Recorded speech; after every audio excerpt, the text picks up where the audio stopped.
जिस राम सेतु पर मनमोहन सरकार को भाजपाइयों ने बदनाम किया, अब उसी राम सेतु पर मोदी सरकार ने पूरी तरह से यू टर्न मार लिया है। अब आप मोदी जी को हिंदुओं के मसीहा मानेंगे या हिंदू विरोधी? नहीं, मतलब जब इसी राम सेतु पर यूपीए सरकार ने सदन में कहा था कि राम सेतु होने का प्रमाण नहीं है, तब भारतीय जनता पार्टी के सांसद सदन से वॉकआउट कर गए थे। और यही बात जब मोदी सरकार ने सदन में कहा कि राम सेतु के पुख्ता सबूत नहीं है, तब मीडिया पर इसकी चर्चा तक नहीं हुई।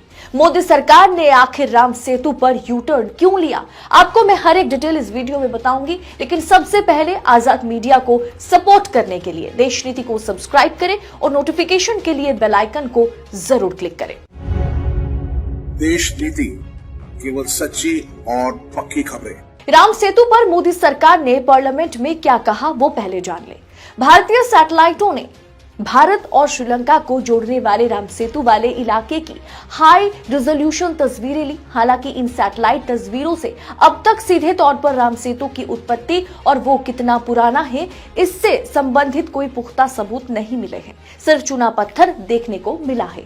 अभी तक बीजेपी कांग्रेस पर राम सेतु के अस्तित्व को न मानने का आरोप लगाते हुए लगातार कांग्रेस पर निशाना साधती रही। लेकिन अब केंद्रीय मंत्री जितेंद्र सिंह द्वारा सदन में दिए गए जवाब ने कांग्रेस को पलटवार करने का बहुत अच्छा मौका दे दिया।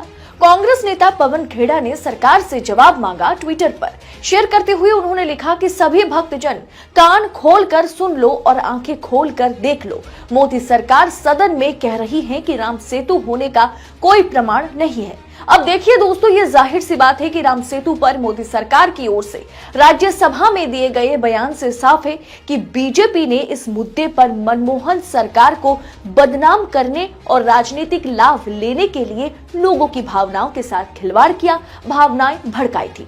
यूपीए 1 के समय मनमोहन सरकार ने भी आर्कियोलॉजिकल सर्वे ऑफ इंडिया की रिपोर्ट के आधार पर सुप्रीम कोर्ट में ऐसा ही हलफनामा दिया था। ये पुल एक प्राकृतिक संरचना मात्र है, इसके मानव निर्माण होने का कोई साक्ष्य नहीं है। मनमोहन सरकार के इस हलफनामे को लेकर बीजेपी ने पूरे देश में भयंकर हंगामा किया था और कांग्रेस को हिंदू विरोधी तक करार दिया था।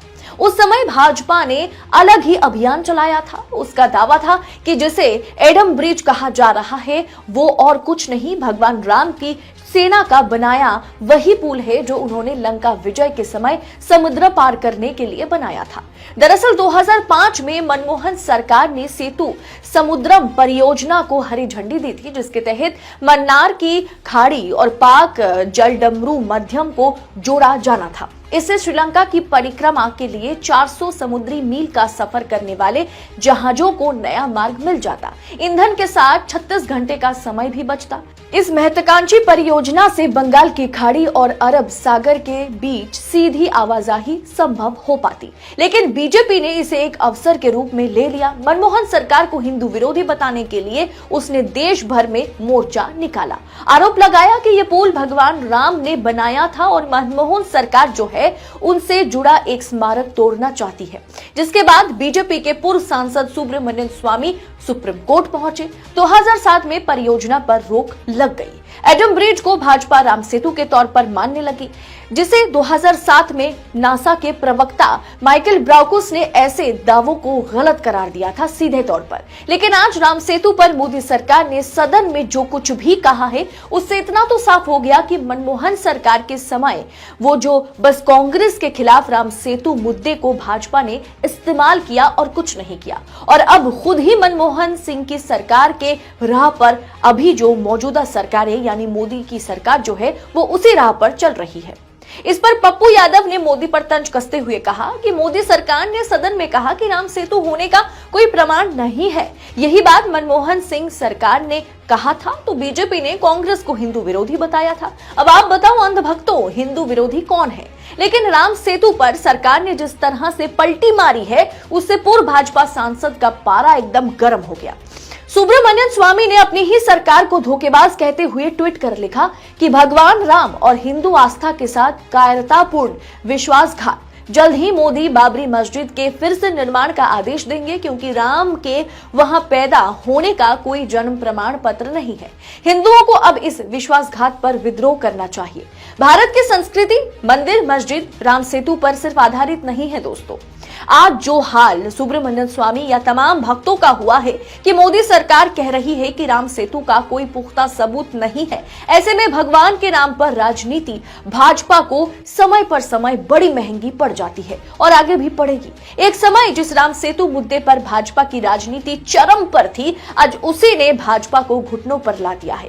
क्या है आपकी राय इस विषय पर? जब भाजपा विपक्ष में थी तब भाजपा का स्टैंड कुछ और था राम सेतु पर, और आज सत्ता में बैठने के बाद क्या स्टैंड है ये आप खुद देख सकते हैं। और आसानी से मोदी जी और भारतीय जनता पार्टी का ये जो दोहरा चरित्र है, जो डबल स्टैंडर्ड है, उसे भी आप देख सकते हैं। तो इस पूरे विषय को आप किस तरह से देखते हैं, कमेंट कर अपनी राय इस विषय पर हमें जरूर बताएं। बाकी ऐसी तमाम सच्ची और पक्की खबरों के लिए, निष्पक्ष पत्रकारिता के लिए आजाद मीडिया को सपोर्ट करें, देशनीति को सपोर्ट करें, और साथ ही साथ थैंक्स ऑप्शन का भरपूर इस्तेमाल करें, क्योंकि इस थैंक्स ऑप्शन का इस्तेमाल हर एक रिपोर्ट के बाद आप जितना करेंगे उतना ही ताकतवर देशनीति होगा, और देशनीति बेबाकी से आप तक सच पहुंचाने का काम यूं ही करता रहेगा।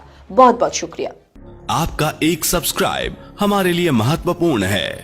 देश नीति को अभी सब्सक्राइब करें और बेल आइकन को दबाना ना भूलें।